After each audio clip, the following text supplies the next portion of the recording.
Hello my dear students, welcome to all in social science class once again.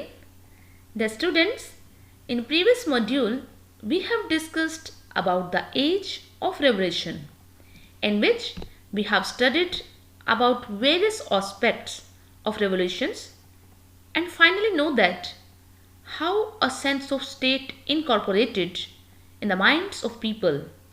Today in this module we are going to discuss about the unification of Germany and Italy, which were scattered empires or regions under various rulers. So let's get started. Let's first discuss the making of Germany. Students, can the army be the architect of a nation? If we talk about Germany, then we can say that after 1848, nationalist sentiments were often prompted by conservatives for capturing the state power and political domination over Europe. In Germany, nationalist feelings were widespread among middle class who in 1848 tried to unite the different regions of the German Confederation into a nation state governed by an elected parliament. So beta, here main question is, क्या army nation की architect हो सकती है यानी निर्माता हो सकती है? अगर हम जर्मनी के केस की बात करें तो 1848 के बाद यूरोप में स्टेट पावर और पॉलिटिकल डोमिनेशन पर कब्जा करने के लिए कंजर्वेटिव्स ने नेशनलिस्ट सेंटिमेंट्स को बढ़ावा दिया. इस प्रोसेस के थ्रू भी हम ऑब्जर्व कर सकते हैं कि जर्मनी और इटली यूनिफाई होकर नेशन स्टेट बने. नेशनलिस्ट फीलिंग्स मिडिल क्लास में जर्मन्स में लार्ज स्केल पर थी. मीन्स राष्ट्रवादी भावनाएं मिडिल क्लास में कूट कूट कर भरी हुई थी और उन्होंने 1848 में जर्मन महासंघ के डिफरेंट रीजन्स को जोड़कर एक इलेक्टेड पार्लियामेंट के थ्रू गवर्न नेशन स्टेट बनाने की कोशिश की. आई मीन टू से जर्मन संघ के डिफरेंट रीजन्स को यूनाइट करने की कोशिश की. The liberal initiative to nation building was however repressed by the combined forces of the monarchy and the military, supported by the large landowners called Junkers of Prussia.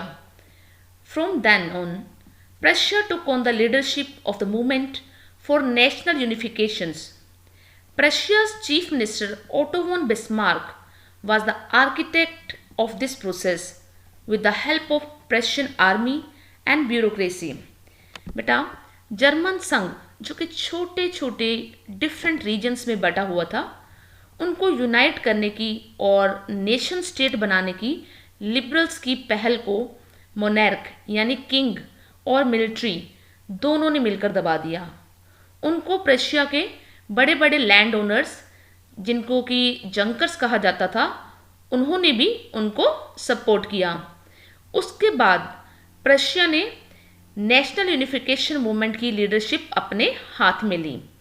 Prussia का chief minister Otto von Bismarck इस process का architect था यानी head था, जिसने प्रशिया की army और bureaucracy की हेल्प ली. मीन्स गवर्नमेंट ऑफिशियल्स की भी हेल्प ली. Now let's discuss the major events that occurred at the time of unification of Germany. First event was the war with Austria, Denmark and France running over 7 years ended with Prussian victory and completed the process of unification. 7 years से continue Austria, Denmark और France के साथ जो war चल रहा था, प्रशिया की जीत के साथ उसका एंड हुआ और यूनिफिकेशन की प्रोसेस पूरी हुई. Second event for the unification of Germany was on 18th January 1871, an assembly comprising the princes of the German states, representatives of the army, important Prussian ministers including the chief minister Otto von Bismarck, gathered in the unheated hall of mirrors in the palace of Versailles and proclaimed the new German empire headed by Kaiser William first of Prussia. 18 जनवरी 1871 में एक assembly में German states के princes, army के representatives, chief minister Otto von Bismarck including all important Prussian ministers इकट्ठे हुए। उनकी ये मीटिंग वर्सेल्स के पैलेस के अनहीटेड हॉल ऑफ मिरर्स में हुई।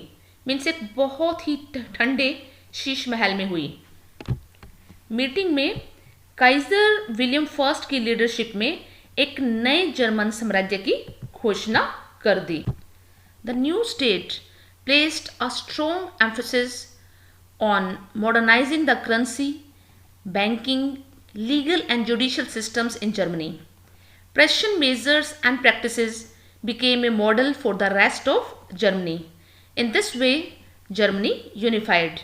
बेटा इन न्यू जर्मन स्टेट्स ने जर्मनी की currency, banking system, legal and judicial system को मॉडर्नाइज करने में काफ़ी जोर दिया और प्रशिया के थ्रू उठाए गए कदम और उसकी जो कार्यवाहियाँ थी, मीन्स एक्टिविटीज़ थी, बाकी जर्मनी के लिए एक मॉडल बनी और इस टाइप से जर्मनी का यूनिफिकेशन हुआ।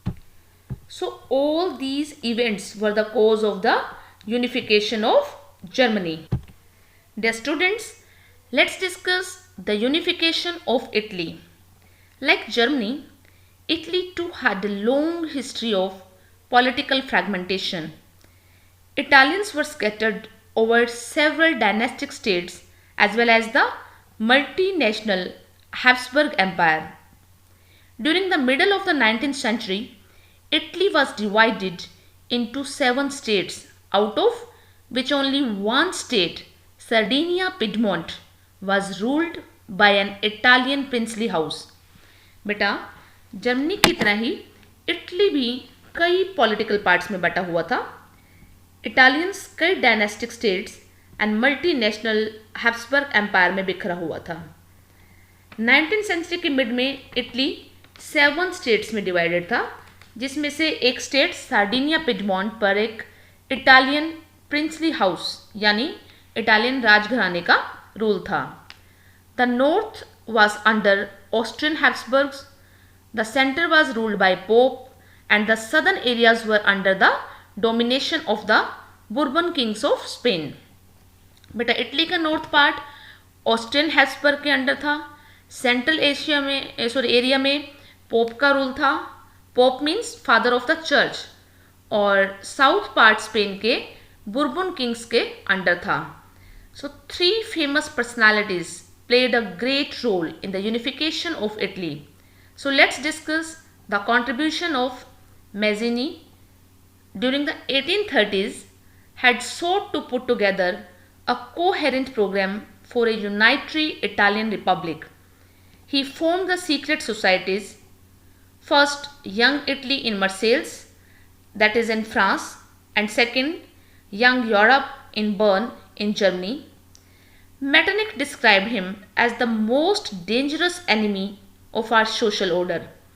So बेटा 1830 में मेजिनी ने एक वेल प्लान्ड प्रोग्राम और वी कैन से एक सुविचारित कार्यक्रम प्रस्तुत करने की कोशिश की। उसने अपने उद्देश्य को, अपने पर्पस को पूर्ण करने के लिए 2 सीक्रेट सोसाइटीज़ भी बनाई। फर्स्ट मार्सेले यानी फ्रांस में यंग इटली नेम से, और बर्न में यानी जर्मनी में यंग यूरोप। मैटरनिक ने उसे सामाजिक व्यवस्था का मोस्ट डेंजरस एनिमी बताया, यानी मेजिनी को सबसे खतरनाक दुश्मन बताया। Let's discuss the contribution of Cavour.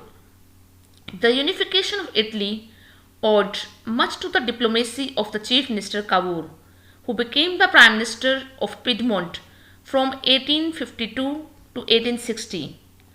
Through a tactful diplomatic alliance with France, engineered by Cavour, Sardinia Piedmont succeeded in defeating the Austrian forces in 1859. बेटा इटली की यूनिफिकेशन में चीफ मिनिस्टर कावूर की diplomatic चाल का यानी कूटनीति का काफ़ी कंट्रीब्यूशन रहा था, जो कि 1852 से 1860 तक पिडमोंट के प्राइम मिनिस्टर भी बने।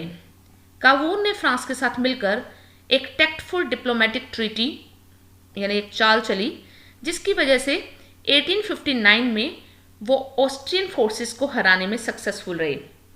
Now let's discuss the contribution of Garibaldi in the unification of Italy. Students, he was a central figure in the unification of Italy. In 1833, he met Mazzini and joined the Young Italy. He participated in a republican movement in Piedmont in 1834. Victor Emmanuel II supported his efforts to unify the Italian state in 1854. In 1860, he led the famous expedition of the Thousand to South Italy with his Red Shirt army, and in 1867 he led the army to Rome to fight for Papal States, where a French garrisons or troops was stationed. In 1870, France withdrew its troops and Papal States were finally joined to Italy. So the students, Garibaldi का Italy की unification में काफ़ी important role रहा है. You know, he was a central figure in the unification of Italy.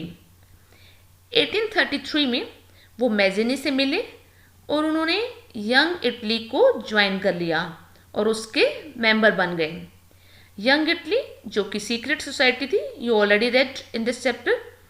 उन्होंने 1834 में Piedmont में एक रिपब्लिकन मूवमेंट में भी पार्टिसिपेट किया. विक्टर इमैनुअल सेकंड ने 1854 में इटालियन स्टेट को यूनिफाई करने के उनके एफर्ट्स को सपोर्ट किया और 1860 में अपनी रेड शर्ट आर्मी के साथ यंग इटली में फेमस 1000 ऑफ कैंपेन्स की लीडरशिप की. 1867 में पेपल स्टेट यानी पोप स्टेट्स, यानी जहाँ पर पोप रूल चलाते थे, वहाँ भी लड़ाई लड़ी. यानी ये एक आप कह सकते हो पोप स्टेट यानी जहाँ चर्च के फादर रूल चलाते थे. और रोम में आर्मी की भी लीडरशिप की ही, जहाँ फ्रेंच ट्रूप्स ऑलरेडी तैनात थी. 1870 में फ्रांस ने अपने ट्रूप्स यानी अपनी सेना हटा ली और अल्टीमेटली पोप स्टेट्स को इटली में मिला लिया. The students, let's discuss the major events led to unification of Italy. Proclamation of United Italy in 1860, the army marched into South Italy and the Kingdom of the Two Sicilies and succeeded in winning the support of the local peasants in order to drive out the Spanish rulers. In 1861, Victor Emmanuel II was proclaimed King of United Italy. The states of Tuscany, Modena, Parma and the Papal joined hands with Sardinia.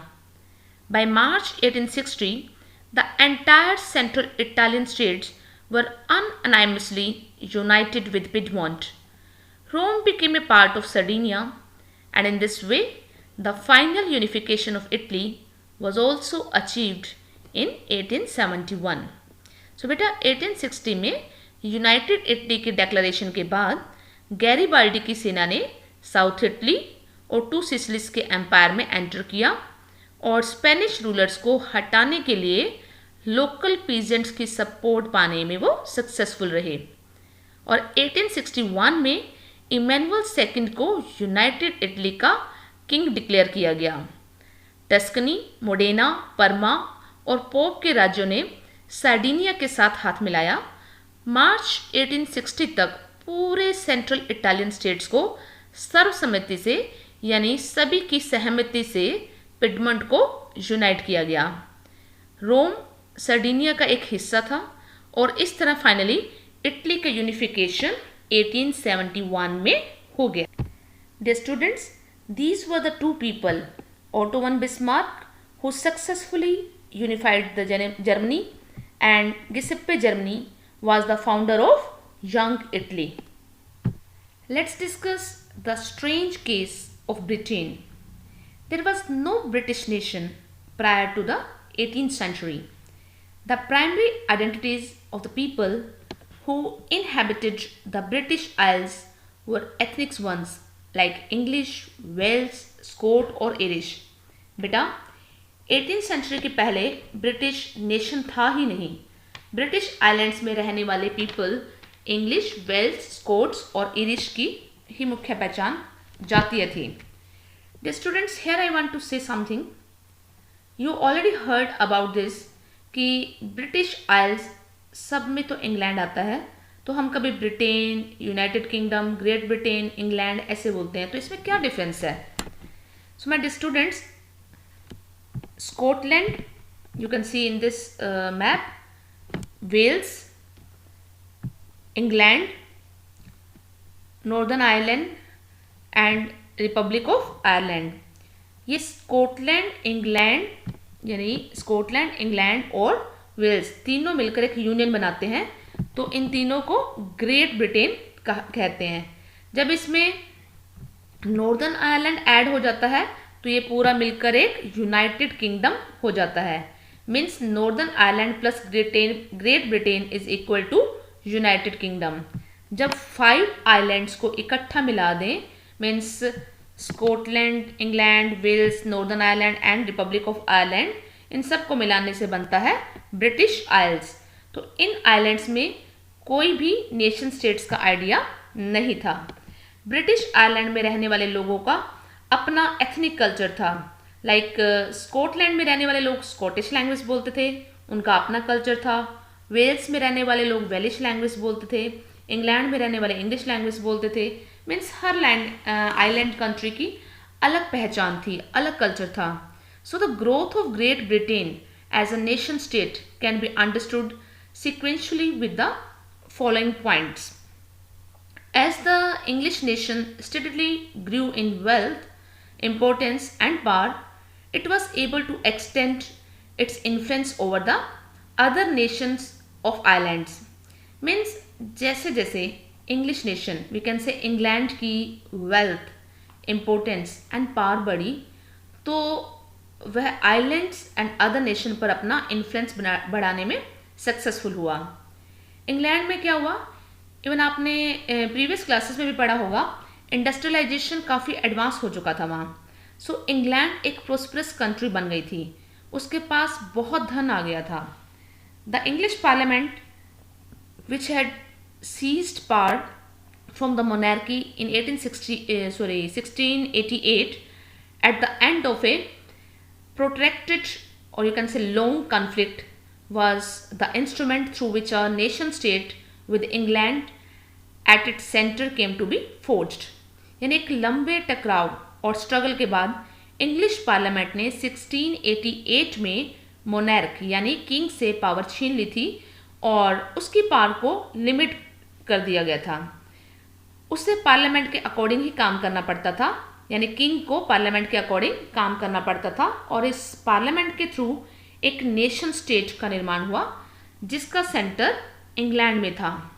The act of union 1707 between England and Scotland that resulted in the formation of the limited kingdom of Great Britain. It means that England was able to impose its influence on England. Hence, the British Parliament was dominated by its English members. Ireland was treated in a similar way, as was Scotland. This country was divided into Catholic and Protestants. The English supported the Protestants of Ireland to establish their dominance over a largely Catholic country. The revolt raised by Catholic was suppressed. So dear students, England and Scotland के बीच एक act United kingdom of Great Britain का formation हुआ और इससे England ने Scotland पर अपना influence जमा लिया। इसके बाद ब्रिटिश पार्लियामेंट में इंग्लिश मेंबर्स का इन्फ्लुएंस रहा, मीन्स इंग्लिश मेंबर्स का वहाँ दबदबा बना रहा। सो एक ब्रिटिश आइडेंटिटी ग्रोथ का मीनिंग यह हुआ कि स्कॉटलैंड की एक खास संस्कृति मीन्स कल्चर और पार्लियामेंट इंस्टीट्यूशन को दबा दिया गया। मीन्स अब स्कॉटलैंड में स्कॉटिश लैंग्वेज नहीं बोली जाती थी बल्कि वहाँ इंग्लिश लैंग्वेज इम्पोज की गई। स्कॉटिश पीपल को अपनी गेलिक लैंग्वेज बोलने या अपनी नेशनल ड्रेस पहनने की मनाही थी। उनमें से ऐसे बहुत सारे लोगों को अपना होमलैंड यानी अपना वतन, अपनी कंट्री छोड़ने पर मजबूर किया गया। सेम यही कंडीशन आयरलैंड के साथ भी हुई, जैसी स्कॉटलैंड के साथ हुई थी। This country was divided into Catholic and Protestants. तो इंग्लैंड ने कैथोलिक कंट्री पर अपना इन्फ्लुएंस, अपना प्रभुत्व एस्टैब्लिश करने के लिए आयरलैंड के प्रोटेस्टेंट्स पंथ को मानने वालों की सपोर्ट की। ब्रिटिश डोमिनेंस के अगेंस्ट हुए कैथोलिक रिवोल्ट्स को बड़ी बुरी तरह से, निर्ममता से कुचल दिया गया। After a failed revolt led by Wolfe Tone and his United Irishmen, Ireland was forcibly merged into the United Kingdom of Britain in 1801. A new British nation was forged through the propagation of a dominant English culture. The symbol of the New Britain were the English flag, that is Union Jack, the national anthem, that is God Save Our Noble King, and the English language. So बेटा Wolfe Tone और उसकी United Irishmen की leadership में हुए failed revolt के बाद 1801 में Ireland को भी फोर्सफुली यूनाइटेड किंगडम में इंक्लूड कर दिया गया। एक न्यू ब्रिटेन का फॉर्मेशन हुआ जिस पर हावी इंग्लिश कल्चर का प्रचार किया गया। न्यू ब्रिटेन के symbol British flag, that is Union Jack, और national flag, that is God save our noble king को खूब प्रमोट किया गया। So dear students, today in this module we have discussed about the unification of Germany and Italy. We have also studied the emergence of Great Britain. In next module, we will discuss about the visualizing the nation. Thank you and have a fantastic day. Bye-bye.